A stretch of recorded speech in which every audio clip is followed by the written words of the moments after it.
Hello दोस्तों, कैसे हो आप सभी। स्वागत है आपका आपके अपने YouTube channel Pawan Singh lectures में। और इस वीडियो में आज का हमारा टॉपिक रहेगा क्लास 12 फिजिक्स। क्लास 12 फिजिक्स का चैप्टर नंबर 1 हम इसमें डिस्कस करेंगे और यह फिजिक्स से संबंधित आज हमारा पहला वीडियो है। तो आइए शुरू करते हैं।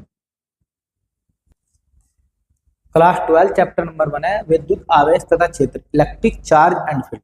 और इस चैप्टर में जिस आवेश की हम बात करते हैं वो है स्थिर आवेश। कैसा है? स्थिर वैद्युतिकी। ये स्थिर वैद्युत है, अंग्रेजी में कहते हैं इलेक्ट्रोस्टैटिक्स।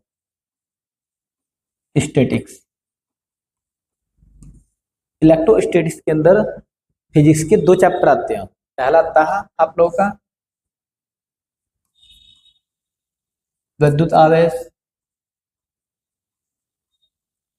और दूसरा चैप्टर आता है विद्युत विभव।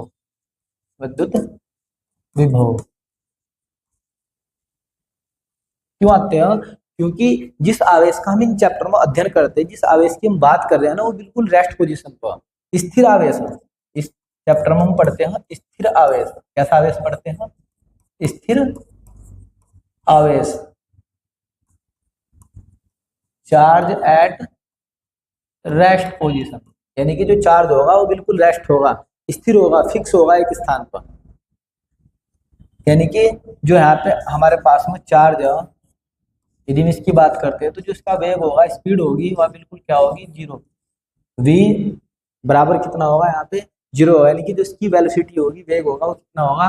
शून्य होगा। ऐसे आवेश का अध्ययन करेंगे जिसका वेग क्या होगा? जीरो होगा। और यदि आवेश स्थिर हो, आवेश क्या हो? स्थिर हो, तो उसके पास में एक अपना क्षेत्र होता है। यानी कि हम इस चैप्टर में कह सकते हैं कि आवेश बिल्कुल अभी जन्मा, पैदा हुआ। ठीक है, जिस आवेश की हम बात कर रहे हैं बिल्कुल वो पैदा हुआ। जैसे एक बच्चे का जन्म होता है ना, छोटा बच्चा होता है, उसका जन्म होता है तो उसका एक अपना एरिया होता है। जैसे जाओ से लेटा दिया, वहां पे क्या करता है? वो सिर्फ अपने हाथ पैर चला सकता, ऐसा करके अपने हाथ पैरों को फेंकता। ऐसे ही यहाँ पे जो चार्ज है वो क्या करता है? सिर्फ यदि स्थिर आवेश है, स्थिर आवेश, स्थिर आवेश केवल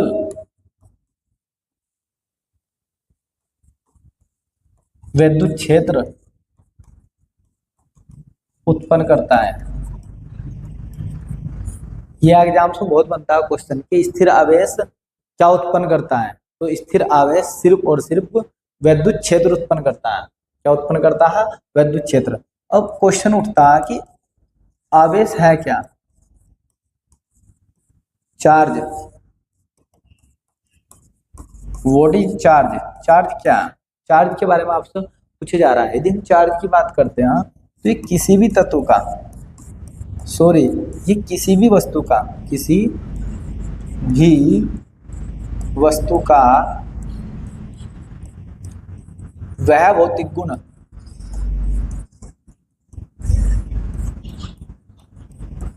किसी भी वस्तु का वह भौतिक गुण जिसके कारण वह वस्तु, वह वस्तु विद्युत क्षेत्र तथा चुंबकीय क्षेत्र उत्पन्न करती है। आवेश क्या होता है? किसी भी वस्तु का वह भौतिक गुण जिसके कारण जो वस्तु है ना, चुंबकीय क्षेत्र, उसके अंदर हमें क्या देखने को मिलेगा? चुंबकीय क्षेत्र देखने को, यानी कि चुंबकीय क्षेत्र उत्पन्न करेगी और विद्युत क्षेत्र भी। विद्युत क्षेत्र और चुंबकीय क्षेत्र क्या करेगी? उत्पन्न करेगी। और इनके प्रभाव को, इनके प्रभाव को अनुभव भी किया जा सकता है। इनके हम प्रभाव को क्या कर सकते हैं? अनुभव भी कर सकते हैं। जैसे कोई भी वस्तु हो, कोई दो पदार्थ है और उन्हें हमने आपस में रगड़ दिया, आपस में क्या कर दिया? कोई हमने हल्की वस्तु ली, उन्होंने आपस में क्या कर दी? रगड़ दी। तो रगड़ने से हम देखेंगे वे छोटी छोटी वस्तुओं को अपनी ओर क्या कर लेंगे? आकर्षित कर लेंगे। जैसे हमने रेशम ले ली और कोई कांच की छड़ ले ली, और यदि रेशम और कांच की छड़ को हम आपस में रगड़ देंगे तो रगड़ने के बाद हम देखेंगे कि छोटी छोटी वस्तु को अपनी ओर आकर्षित कर लेंगे। जैसे मेरे पास में ये क्या प्लास्टिक का पेन है, और यदि मैं ऐसे बालों में ऐसे कर कर रगड़ दूं ना, तो रगड़ने के बाद ये छोटी छोटी वस्तुओं को ना अपनी ओर, धूल मिट्टी के कणों को अपनी ओर आकर्षित कर लगा, क्योंकि ये आवेशमय हो जाएगा, विद्युतमय हो जाएगा, तो हम चार्ज बोलते हैं। क्या बोलते हैं? चार्ज कहते हैं। यदि हम आवेश की बात करते हैं तो आवेश दो प्रकार का होता है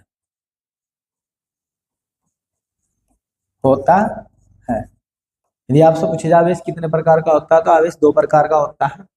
पहला होता है धनावेश, धनावेश जिसे हम पॉजिटिव साइन यानी कि प्लस के चिन्ह से प्रदर्शित करते हैं। दूसरा होता है ऋणावेश, जिसे हम नेगेटिव साइन से क्या करते हैं? प्रदर्शित करते हैं। फिर क्वेश्चन उठता कि कोई भी वस्तु धनावेशित और ऋणावेशित होती कैसे, यानी कि हम किसी वस्तु के ऊपर धनावेश कब आता है, ऋणावेश कब आता है, तो उसके लिए एक बहुत मोटी सी हम बात करते हैं, पढ़ते हैं आवेश की संकल्पना। आवेश की संकल्पना, कंसेप्ट ऑफ चार्ज।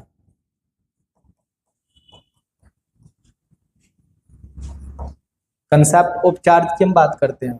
इसके लिए हम बहुत मोटा सा उदाहरण लेंगे जो आपके दिमाग में अच्छी तरीके से बैठता है। कैसा उदाहरण लेंगे? मोटा सा, मोटी मोटी बात करेंगे।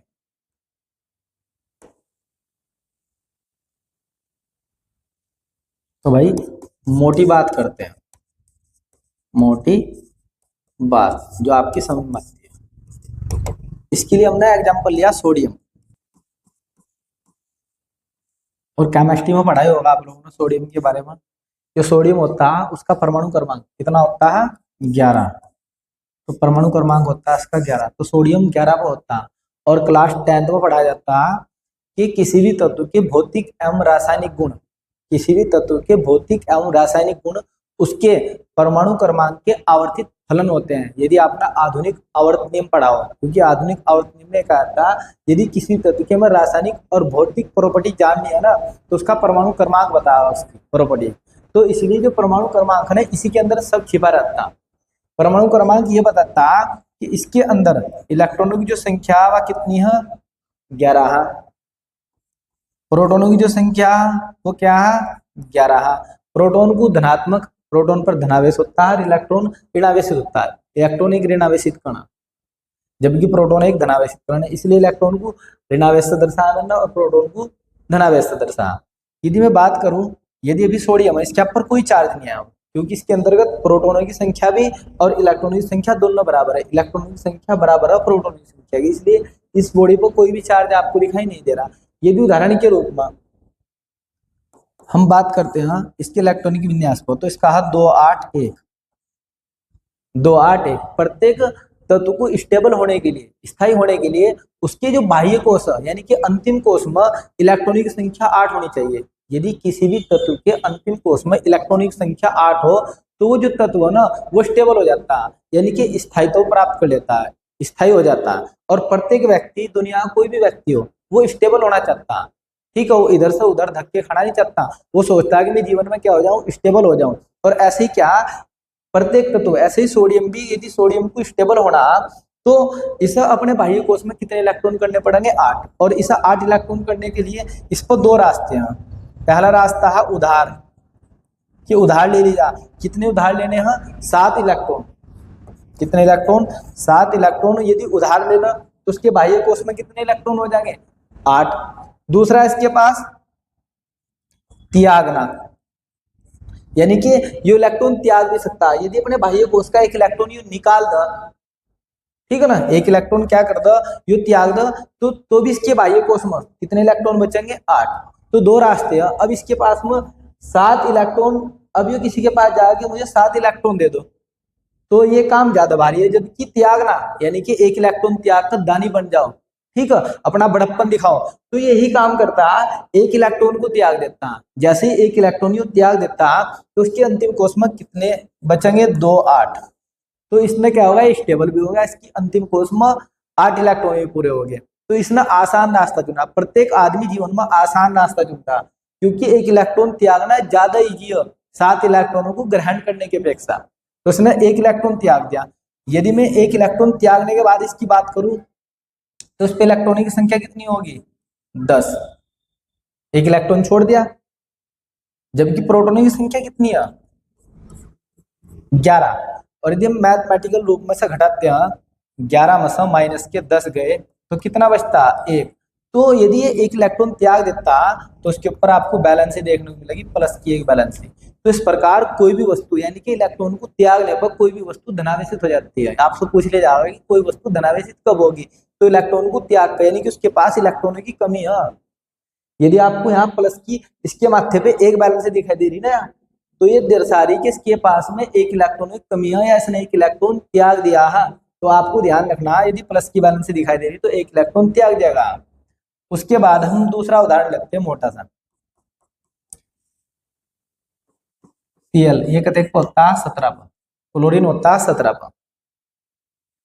यदि मैं बात करूं इसका परमाणु क्रमांक 17 और इलेक्ट्रॉनिक विन्यास करूं मैं इसका इलेक्ट्रॉनिक विन्यास, ये हो जाएगा 2 8 7। कितना हो जाएगा? 2 8 7। यानी कि क्लोरीन के पास में इलेक्ट्रॉनों की संख्या कितनी है? 17। और प्रोटॉनों की संख्या कितनी है? 17। और अंतिम कोष में कितने इलेक्ट्रॉन है?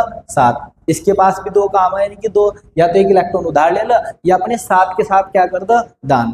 तो अब इसके पास में ये क्या करेगा? इसके पास आसान काम क्या है कि एक इलेक्ट्रॉन को ले ला या अपने भी 7 दे दो। तो उसके पास सबसे ज्यादा जो आसान काम है वो है एक इलेक्ट्रॉन ग्रहण करना। एक इलेक्ट्रॉन क्या करना? ग्रहण करना। ये ज्यादा इजी हो जाएगा। तो ये क्या करता है? एक इलेक्ट्रॉन को ग्रहण करता है, और जैसे ये एक इलेक्ट्रॉन ग्रहण करेगा तो उसके अंतिम कोष में कितने इलेक्ट्रॉन हो जाएंगे? 8। और ये स्टेबल हो जाएगा। तो यदि इसने एक इलेक्ट्रॉन ग्रहण करा तो कितने इलेक्ट्रॉन होंगे इसके पास? 18। कितने इलेक्ट्रॉन हो जाएंगे? 18। और प्रोटॉन कितने रह जाएंगे? 17। यदि मैं ना लैस करता हूं, माइनस के 18 में से प्लस के 17 गए, तुम्हारे पास क्या बचेगा? माइनस का 1। माइनस के 18 में से प्लस के 17 जाने के बाद क्या आ जाएगा? माइनस का 1। तो इस प्रकार से जो क्लोरीन है इसके ऊपर माइनस की एक बैलेंसी दिखाई देगी। तो माइनस की जो एक बैलेंसी है ये दर्शाती है कि इसके पास ना एक इलेक्ट्रॉन अधिक है। इलेक्ट्रॉन क्या हो गया? अधिक। जितनी माइनस की बैलेंसी होगी, यदि किसी तत्व के ऊपर दो बैलेंसी दिखाई दे रही तो से साबित हो जाएगा कि इसने 2 इलेक्ट्रॉन एक्स्ट्रा ग्रहण कर रखे, इसके पास 2 इलेक्ट्रॉन एक्स्ट्रा। और जब आपको प्लस की बैलेंसी दिखाई देगी तो आपको पता लगना चाहिए कि इसके पास इलेक्ट्रॉनों की क्या है? कमी है। तो जो आवेश की संकल्पना है वह हमेशा इलेक्ट्रॉन के आधार पर दी जाती है। तो आपको याद रखना, आवेश की संकल्पना इलेक्ट्रॉन के आधार पर, इलेक्ट्रॉन के आधार पर दी जाती है। एग्जाम से बहुत पूछा जाता है, जो रेलवे के एग्जाम होते हैं कि आवेश की संकल्पना किस आधार पर दी जाती है, तो आपका आंसर हो जाएगा आवेश की संकल्पना इलेक्ट्रॉन के आधार पर दी जाती है। आगे बढ़ते हैं। दोनों कंडीशनों में हमने देखा कि यहाँ इलेक्ट्रॉन क्या करेगा? त्यागेगा। यहाँ इलेक्ट्रॉन क्या करेगा? ग्रहण करेगा। ऐसा क्यों हुआ? प्रोटॉन क्यों नहीं निकला बाहर? हर बार त्याग जो करना पड़ रहा है, इलेक्ट्रॉन को त्याग करना पड़ रहा है, प्रोटॉन आराम से बैठा हुआ नाभिक में। ऐसा क्यों हुआ? ये भी क्वेश्चन उठता है बच्चों के दिमाग में, तो इसका भी सोल्यूशन बताते हैं।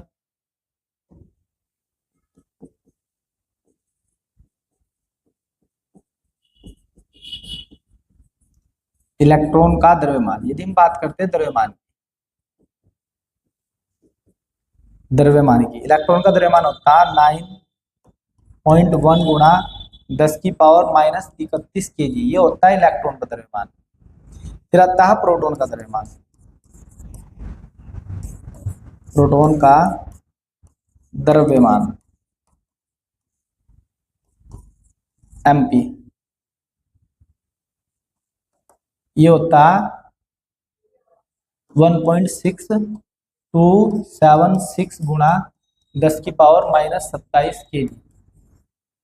ये होता प्रोटॉन का द्रव्यमान। और ये तो आपकी समझ में नहीं आ रहा, हम बात करते हैं मोटी सी। अब हम इसमें देखेंगे कौन सा ज्यादा भारी कण है। जो भारी है, यदि हम बात करते हैं, जो प्रोटॉन होता है ना वो बहुत भारी कण होता है इलेक्ट्रॉन की अपेक्षा। ये होता प्रोटॉन बहुत ज्यादा भारी होता है। यदि मैं बात करूं, यहाँ पे प्रोटॉन है ये नाभिक में, नाभिक में होगा प्रोटॉन, और जो इलेक्ट्रॉन होगा ये क्या होगा, नाभिक के चारों ओर ऐसे चक्कर लगा रहा होगा। अब हमारे पास में दो कंडीशन है, या तो इलेक्ट्रॉन को बाहर निकाल लो नाभिक से, और या किसे निकाल लो, प्रोटॉन को। तो पहला था, यदि मैं बहुत मोटी सी बात करूं, बहुत ज्यादा मोटी, यदि मैं बात करूं कि एक इलेक्ट्रॉन के अंदर 1 kg वजन है, बहुत मोटी बात कर रहा मैं, इसके अंदर इलेक्ट्रॉन के अंदर कितना है, 1 kg वजन है। तो यदि मैं प्रोटॉन की बात करूं ना, प्रोटॉन इसका 1836 गुना बैठा हुआ, यानी कि कहने का भी परे हो कि एक प्रोटॉन की यदि बात करूं तो एक प्रोटॉन में होगा 1836 गुना ज्यादा वजन होगा। अब आपको दो ऑप्शन दिए गए हैं कि भाई आपके पास ये नाभिक है और नाभिक में प्रोटॉन भी है और इलेक्ट्रॉन इसकी ओर ना कक्षा में चक्कर लगा रहे हैं। अब आप लोग को दो ऑप्शन है, आप 1 kg की वस्तु ले जाना चाहोगे या 1836 गुना वस्तु निकाल लगे, तो आप क्या करोगे, आपके पास जो आसान लगा, तो ऐसा ही होता है, जो काम आसान होता है वही होता है हमेशा। तो यहाँ पे ना इलेक्ट्रॉन ज्यादा हल्का है, इलेक्ट्रॉन बहुत ही ज्यादा क्या है, हल्का है, इसलिए नाभिक से इलेक्ट्रॉन बाहर निकलता है, प्रोटॉन बाहर नहीं निकलता, क्योंकि प्रोटॉन बहुत ज्यादा भारी है इलेक्ट्रॉन की अपेक्षा। तो इसलिए जो आवेश की संकल्पना दी जाती है कि कोई भी वस्तु धनावेशित होगी या ऋणावेशित होगी, ये तय करता है इलेक्ट्रॉन। कौन तय करता है, इलेक्ट्रॉन करता है। नेक्स्ट प्रॉपर्टी आती है इसकी सजातीय आवेश, सजातीय आवेश।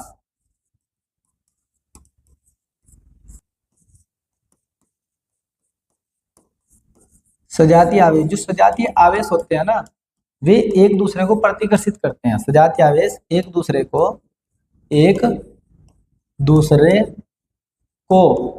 प्रतिकर्षित करते हैं। सजातीय कैसे होंगे, प्लस और प्लस, दूसरा होगा माइनस और माइनस। यदि दोनों क्या हो, एक जैसे हो, तो क्या होगा, इनके बीच में जो फोर्स लगेगी वो लगेगी प्रतिकर्षण, यानी कि ये फोर्स क्या करते हैं, रिपल करते हैं, रिपल्सन फोर्स लगाते हैं एक दूसरे पर, फोर्स इनके मध्य एक दूसरे को प्रतिकर्षित करते हैं। जबकि यदि विजातीय आवेश हो, विजातीय आवेश,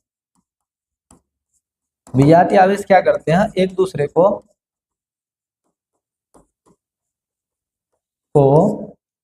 आकर्षित करते हैं।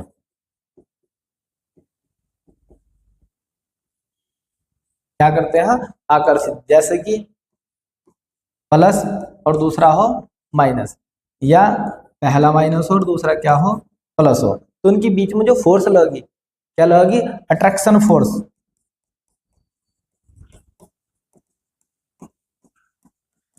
इनके मध्य में देखने को मिलेगा अट्रैक्शन फोर्स। जैसे कि उदाहरण के रूप में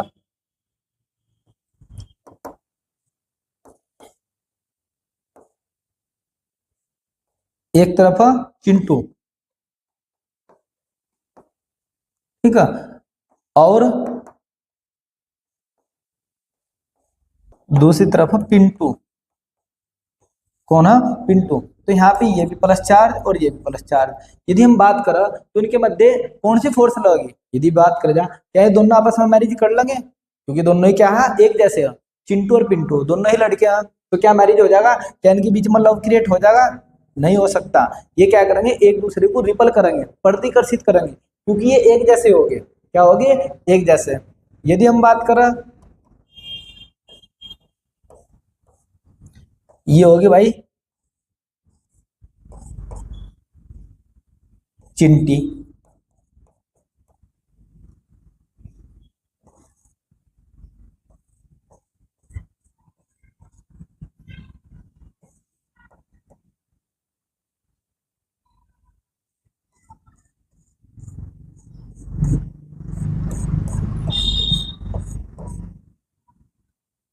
और दूसरा हो गया भाई चिंटू।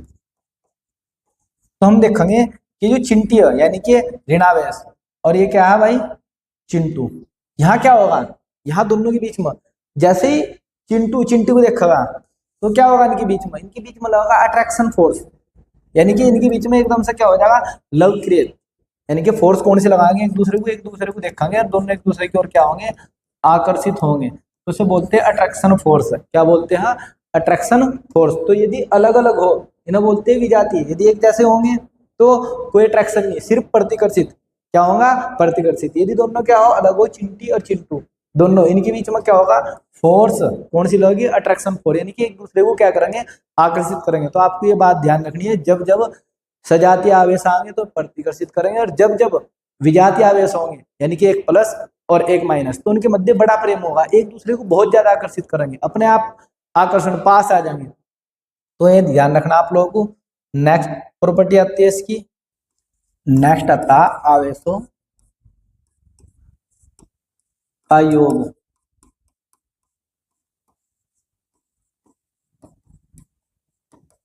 एडिशन ऑफ चार्ज, आवेशों का योग, addition of charge. Addition of charge ये कहता है कि आवेशों को ना सदैव बीजगणित योग किया जाता है, यानी कि जो भी आवेश होगा उसका हम बीजगणित योग करेंगे। क्या करेंगे? बीजगणितीय योग।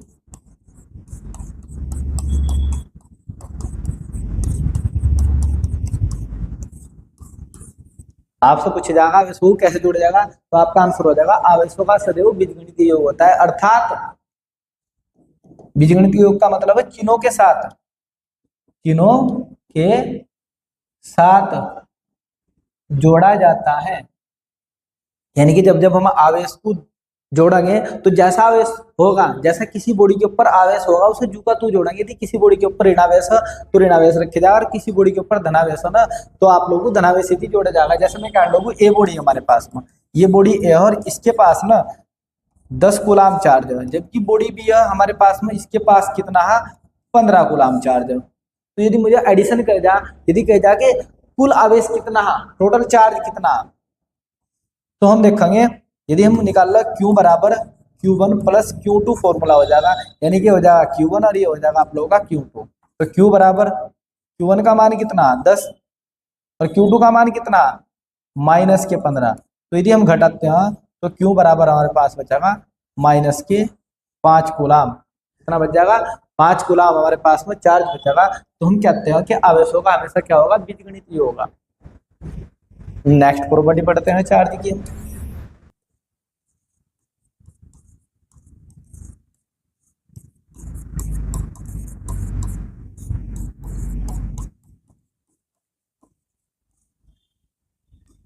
नेक्स्ट आवेश संरक्षण का नियम। आवेश संरक्षण का नियम हमें ये बताता कि आवेश को ना तो उत्पन्न किया जा सकता और ना ही नष्ट किया जा सकता। निकाय का कुल आवेश संरक्षित रहता है, अर्थात आवेश को ना तो हम उत्पन्न कर सकते और ना ही नष्ट कर सकते हैं। इसे क्या कर सकते हैं? एक बॉडी से जो दूसरी बॉडी है उस पर ट्रांसफर कर सकते हैं। आवेश को सिर्फ स्थानांतरित किया जा सकता है एक बॉडी से दूसरी बॉडी पर। एग्जाम्पल लेते हैं बहुत मोटा सा, इससे समझ में आएगा। यदि मैं कहूँ कि हमारे पास में बॉडी ए है, ये बॉडी ए है और इस पर जो कुल चार्ज है, हमने कहा कि इसके पास में 15 कूलाम आवेश है। ये हमारे पास में बॉडी बी है, और बॉडी बी के पास में जो चार्ज है हमने कहा इसके पास में 11 कूलाम आवेश है। कितना कूलाम आवेश है? 11 कूलाम आवेश है। यदि मैं बात करूं कुल आवेश की, कुल आवेश, तो कुल आवेश कितना होगा? 15 में से 11 गए तो कितना बैठेगा? प्लस की 4 कूलाम आवेश। कितना कूलाम आवेश है? 4 कूलाम। एक बार फिर से जो बॉडी है 15 कूलाम है, उस बॉडी बी पर 11 कूलाम है। यदि हम कुल निकाय का आवेश निकालने के टोटल चार्ज कितना, तो हो जाएगा 4 कूलाम आवेश। ठीक है, 15 में से 11 गए 4 कूलाम। अब हम क्या करेंगे? यदि हमने दोनों बॉडी तरोड़ी मरोड़ी आपस में रगड़ी, यदि हमने ए और बी बॉडी को दोनों को रगड़ दी बहुत अच्छी तरीके से, रगड़ने के बाद हमने पाया कि जो बॉडी ए है और बॉडी बी है, हमने देखा कि जो बॉडी बी है ना उस पर ना 10 कूलाम आवेश, कितना कूलाम आवेश मिला हुआ? 10 कूलाम आवेश देखने को मिला ऋणात्मक।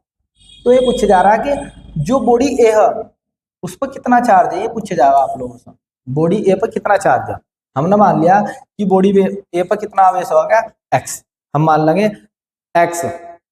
अब देखते हैं, तो इसका जो फॉर्मूला होता है वो होता है परिक्रिया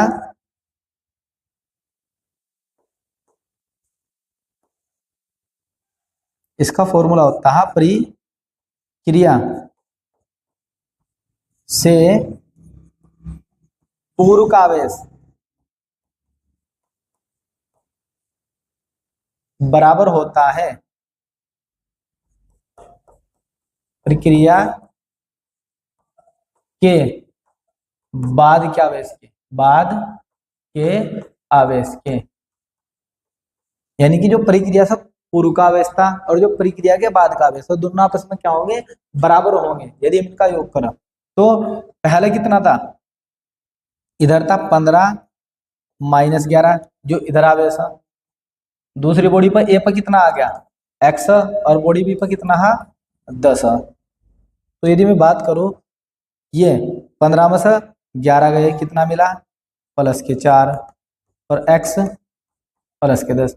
यदि मुझे x का मान निकाला हो, 10 को इधर लेकर आओ, 10 को इधर लेकर आ जाओ, तो हमें देखने को मिलेगा ये 10 इधर आ क्या हो जाएगा माइनस का, ये हो जाएगा 4 माइनस के 10। तो x बराबर आपको देखने को मिलेगा माइनस के 6। कितना हो जाएगा माइनस के 6, यानी कि बॉडी ए जो हमारे पास में बॉडी ए है उस पर कितना चार्ज आ गया माइनस के 6। अब देखते हैं कुल, अब हम देखते हैं कुल चार्ज कितना हमारे पास, कुल आवेश कितना, बॉडी बी पर कितना है 10, बॉडी ए पर कितना है माइनस के 6।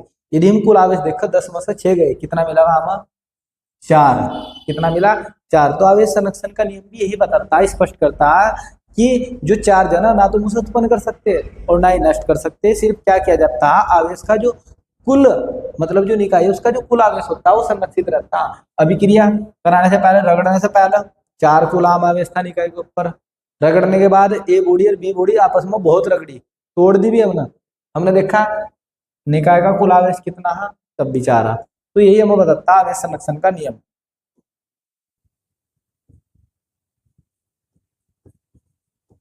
नेक्स्ट आता आवेश का क्वांटिमीकरण सिद्धांत। नेक्स्ट हमारा, और ये लास्ट प्रॉपर्टी है इसकी, आवेश का क्वांटिमीकरण सिद्धांत। आवेश का क्वांटिमीकरण सिद्धांत हमें ये बताता कि जो आवेश है यदि हम किसी भी तत्व के जो चार्ज है उसके ऊपर यदि हम उसे लगातार कम करते जाए, यानी उसकी जो वैल्यू है उसे हम लगातार कम करते जाए ना, तो हमारे पास ना आवेश का अति सूक्ष्म मान प्राप्त होता है, जिसके बाद ना उसे तोड़ा नहीं जा सकता, विभाजित नहीं किया जा सकता। और जो आवेश है एक वस्तु से दूसरी वस्तु पर जब आवेश का आदान प्रदान होगा ना, वो आवेश की मूल इकाई में प्रदान किया जाएगा। आवेश की क्या में प्रदान किया जाएगा, आवेश की मूल इकाई ई में प्रदान किया जाएगा। ये कहता है कि आवेश का आदान प्रदान मूल इकाई के पूर्ण गुणजों में होता है। यानी कि यदि आवेश को ट्रांसफर करना तो आवेश की मूल इकाई होती है ई। क्या होती है आवेश की मूल इकाई ई, और इसी ई के ट्रांसफर किया जाता है। उदाहरण, एक मोटा सा उदाहरण लेते हैं, जैसे कि हम बात करते हैं यदि रुपए की यूनिट की बात करते हैं तो रुपए की सबसे छोटी यूनिट क्या है, यदि हम बात करते हैं 1 रुपए, किसकी 1 रुपए की बात करते हैं, तो 1 रुपया किससे मिलकर बना, यदि हम बिल्कुल लगातार इसे कम करता जाए, बिल्कुल यदि कितने पैसे होंगे 1 रुपए में 100 पैसे, और 100 पैसे में यदि हम लगातार कम करते जाते हैं तो हमारे पास क्या बचता है 1 पैसा। क्या बचता है 1 पैसा बचता है। एक पैसे को मिलाकर 100 पैसे बने, 100 पैसे को मिला क्या बनता है 1 रुपया बनता है। अब यदि हम बात करें कि 1 पैसा, अब हम इससे छोटा नहीं कर सकते, इससे छोटा पैसे को नहीं किया जा सकता, आधा पैसा नहीं हो सकता, सिर्फ यदि होगा तो 1 पैसा होगा 2 पैसा, आधा पैसा बिल्कुल नहीं होने का। यदि हाल वर्तमान यूनिट की हम बात करते हैं तो यदि हम पैसे की सबसे छोटी यूनिट की बात करते हो वो 1 पैसा।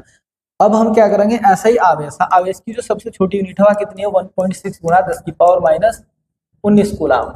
जो चार्ज होगा ना हमेशा ही चार्ज इसमें ट्रांसफर होगा किसी भी बॉडी में।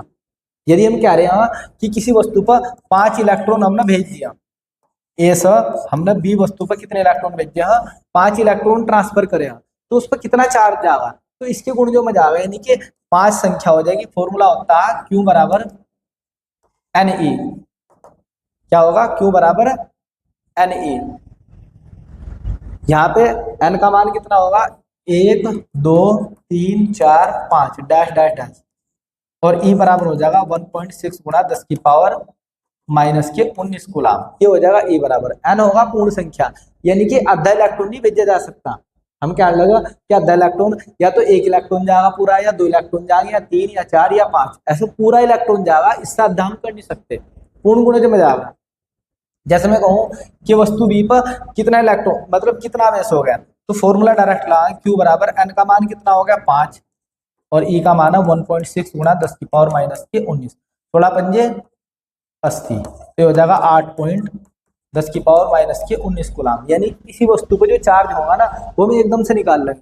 अब मैं कहने लगूँ कोई वस्तु ए से बी, और ए से बी में कितने इलेक्ट्रॉन चले गए, हम कहने लगे कि 500 इलेक्ट्रॉन चले गए, या हम कहने लगे 400 इलेक्ट्रॉन चले गए। कितने चले गए? 400 इलेक्ट्रॉन। तो इसके ऊपर कितना चार्ज आया, ठीक है, तो हम एकदम मल्टीप्लाई कर देंगे 400 इंटू 1.6 गुणा 10 की पावर माइनस के 19 कूलाम, थोड़ा चौका 64, ठीक है, गुणा 10 की पावर माइनस के 19 कूलाम। पॉइंट लग जाएगी एक का, यहाँ पे पॉइंट लग जाएगी, तो इसका आंसर हो जाएगा कूलाम। तो ऐसा हम किसी भी वस्तु पर क्या निकाल सकते हैं, चार्ज आसानी से निकाल सकते हैं। तो आवेश को ट्रांसफर करने का फॉर्मूला हो जाएगा Q बराबर NE। और यदि हम बात करते हैं मात्रक, यहाँ की बात करते हैं मात्रक, आवेश का मात्रक, आवेश का मात्रक होता है, कक्षा 10 में पढ़ाया जाता है Q बराबर फॉर्मूला Q बराबर I गुना T। क्या पढ़ाया जाता है? Q बराबर I गुना T। और यदि हम इससे I यानी कि धारा का मात्रक क्या होता है? एम्पियर। और समय का मात्रक सेकंड, क्या होता है? सेकंड। एम्पियर गुना सेकंड, एम्पियर गुना सेकंड को हम बोलते हैं कूलाम। क्या कहते हैं? कूलाम कहते हैं। क्या कहते हैं? कूलाम। तो आवेश का मात्रक या तो आपको मिलेगा एम्पियर गुना सेकंड, या मिलेगा कूलाम। क्या देखने को मिलेगा? कूलाम। और इसका सबसे बड़ा जो मात्रक होता है फैरेड। क्या होता है? फैरेड। और एक फैरेड बराबर होता है 96500 कूलाम के बराबर होता है। तो ये आवेश का सबसे बड़ा मात्रक होता है। तो फैरेड, एक फैरेड बराबर होगा 96,500 कूलाम। ये होता है आवेश का मात्रक। अब आप लोगों को इसके जो नोट्स है वो प्रोवाइड किए जाएंगे, 1 मिनट में दोबारा से क्या कर लेते हैं, रिवाइज कर लेते हैं जो जो हमने पढ़ा। देखो ये आपको यहाँ पे नोट्स मिल जाएंगे, और जो जो हमने पढ़ा वो भी देखने को मिल जाएगा। सबसे पहला था हमने पढ़ा था विद्युत आवेश। जब दो पदार्थों को आपस में क्या होता है, रगड़ा जाता है, तो ये पदार्थ हल्की हल्की वस्तुओं क्या करते हैं, आकर्षित कर लेते हैं, ठीक है। और इससे ही आवेशमय या हम कहते हैं पदार्थ विद्युतमय कहलाता है। फिर आवेश दो प्रकार के होते हैं। यदि वस्तु पर इलेक्ट्रॉनिक क्या होगी, कमी होगी, तो वस्तु धनावेशित होगी। वस्तु क्या होगी? धनावेशित। और इससे क्या होता है, आपको एक बात और याद रखनी है, यदि कोई वस्तु धनावेशित होती है तो उसका द्रव्यमान घट जाता है, क्योंकि इलेक्ट्रॉन के पास इलेक्ट्रॉन का द्रव्यमान होता है 9.1 गुणा 10 की पावर माइनस 31 के। यदि इलेक्ट्रॉन निकलता है तो क्या होगा, द्रव्यमान, अपना द्रव्यमान भी बाहर लेकर निकलेगा, तो इसलिए उसका द्रव्यमान घट जाता है यदि कोई वस्तु क्या हो रही, धनावेशित। रहता है ऋणावेशित। यदि वस्तु पर इलेक्ट्रॉन की क्या है, अधिकता है, तो वह वस्तु क्या होगी, ऋणावेशित होगी। और इससे क्या होगा, यदि वस्तु ऋणावेशित होती है तो उसका द्रव्यमान क्या होता है, बढ़ जाता है। और किसी वस्तु का धनावेशित और ऋणावेशित होना ही क्या कहलाता है, आवेश, चार्ज कहलाता है। क्या कहलाता है? चार्ज। रहता है आवेश की संकल्पना, कंसेप्ट ऑफ चार्ज। आवेश की संकल्पना इलेक्ट्रॉन के आधार पर दी जाती है। आप इसका स्क्रीनशॉट ले सकते हो। नेक्स्ट देखते हैं। नेक्स्ट आता है सजातीय आवेश। सजातीय आवेश एक दूसरे को प्रतिकर्षित करते हैं, यानी कि प्लस प्लस और माइनस माइनस, ये दूसरे को एक दूसरे को प्रतिकर्षित करेंगे। फिर आता है विजातीय आवेश। विजातीय आवेश एक दूसरे को आकर्षित करते हैं, अट्रैक्शन फोर्स लगाते हैं एक दूसरे के मध्य, प्लस और माइनस, या माइनस या प्लस दोनों अलग अलग होंगे तो आकर्षित करेंगे। फिर आता है आवेशों का योग, addition of charge. Addition of charge कहता है आवेशों का सदैव बीजगणितीय योग होता है, यानी कि चिन्हों के साथ, आवेशों को सदैव उनकी चिन्हों के साथ में जोड़ा जाता है। जैसे Q1 बराबर माइनस के 5 और Q2 बराबर माइनस के 3। यदि हम टोटल निकालना Q1 प्लस Q2, तो माइनस बिल्कुल चिन्ह के साथ में माइनस के 5 और प्लस के 3, 5 में से 3 गए तो माइनस के 2 बचेंगे आप लोगों के, तो ये हो जाएगा। फिर आता है आवेश संरक्षण का नियम। आवेश संरक्षण का नियम ये कहता है ना तो आवेश को उत्पन्न किया जा सकता और ना ही नष्ट किया जा सकता। विलगित निकाय का कुल आवेश संरक्षित रहता है, यानी कि आवेश बदलता नहीं बिल्कुल। जैसा हमने यहाँ बॉडी ए ली, इसको माइनस के 10 कूलाम और बॉडी बी को प्लस के 7, टोटल निकाय का कुल आवेश है माइनस के 3। हमने दोनों बॉडी आपस में क्या कर दी, रगड़ दी। रगड़ने के बाद हमने पाया कि ए के ऊपर जो चार्ज है वो एक्स है और जो बी है उसके ऊपर प्लस के 5 कूलाम आवेश है। अब हमने क्या करा, फॉर्मूला यूज करा, परिक्रिया से पूर्व का आवेश बराबर परिक्रिया के बाद के आवेश के बराबर होता है। तो लगाया, यहाँ पे कितना था 10, ये रखा प्लस 7 इन्हें जोड़ दिया, फिर x ये वाला, फिर प्लस के 5 ये जोड़ दिया। यहाँ से 10 में 7 गए माइनस की 3 और x प्लस 5, इसे आप लोग इधर लेकर आओगे तो माइनस का हो जाएगा और माइनस का होगा इसमें जुड़ जाएगा, तो ये हो जाएगा माइनस के 8। कैसे हो जाएगा आप लोगों का, आप इसका स्क्रीनशॉट ले सकते हो। नेक्स्ट देखते हैं। नेक्स्ट आता है आवेशों का क्वांटमीकरण। आवेश का आदान प्रदान सदैव मूल इकाई ई के पूर्ण गुणजों के रूप में किया जाता है। Q बराबर n, जहां n होगा 1 2 3 4 यानी कि पूर्णांक संख्या होगी, और E होगा 1.6 गुणा 10 की पावर माइनस 19 कूलाम। तो इसी रूप में बॉडी पर आवेश ट्रांसफर किया जाएगा। आवेश का जो मात्रक होगा वो होगा Q बराबर I गुना T। I का यानी कि धारा का जो मात्रक होता है एम्पियर, और T का होता है सेकंड, और इसे हम कहते हैं कूलाम। दोनों को मिला क्या बोलते हैं, कूलाम कहते हैं। और प्रोटोन का द्रव्यमान एमपी, प्रोटोन के द्रव्यमान को दर्शाते हैं एमपी से 1.6726 गुणा 10 की पावर माइनस के 27 kg इतना होता है। और इलेक्ट्रॉन का द्रव्यमान होता है एमई 9.1 गुणा 10 की पावर माइनस के 31 kg। और यदि हम प्रोटोन के द्रव्यमान की बात करते हैं, प्रोटोन 1837 या 36 कह सकते हैं, 37 क्या लो है 36 लगभग क्या होता है, गुणा होता है 36 गुणा होता है इलेक्ट्रॉन के द्रव्यमान के, इसके इलेक्ट्रॉन के द्रव्यमान के। इसका आप स्क्रीनशॉट ले सकते हो। इस वीडियो में इतना ही। यदि आपको हमारी यह वीडियो पसंद आई हो तो आप हमारे YouTube channel Pawan Singh lectures को अवश्य सब्सक्राइब करें, लाइक करें, कमेंट करें और शेयर करें। Thanks for watching this video.